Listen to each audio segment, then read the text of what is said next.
ആദ്യം നമുക്ക് ഈ ഉള്ള മുടി അടക്കി ഒതുക്കി എവിടെയെങ്കിലും കെട്ടിവെക്കണം. തീരെ സംശയം തോന്നാൻ പാടില്ല. ഓക്കെ, ക്ലിപ്പൊക്കെ കുത്തി സെറ്റാക്കി നമുക്ക് ഈ സാധനം ഇടാം. തലവേദന ഇങ്ങനെ കേട്ടണം.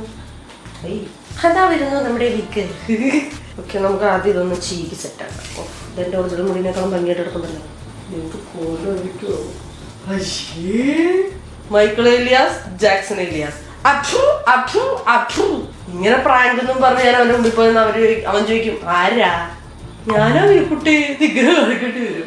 ഗൈസ്, അപ്പൊ ഇതാണ് ഹെയർ. വാവ്, കൊള്ളാം കേട്ടോ, നല്ല ഊളയായിട്ടുണ്ട്. നമുക്കവരെ വിളിച്ചു നോക്കാം. അയ്യോ, എന്നാ മുകളിലോട്ട് കയറി വാ, ഞാൻ നല്ല അടിപൊളിയായിട്ട് സലൂണിലൊക്കെ പോയി മുടിയൊക്കെ വെട്ടി സെറ്റാക്കി എന്റെ ഹെയർ സ്റ്റൈൽ കാണണ്ടേ. അയ്യോ, അവനിപ്പോ കയറി വരത്തില്ലയോ? വിനുക്കുട്ടേ, വായോ. വരുന്നുണ്ട്.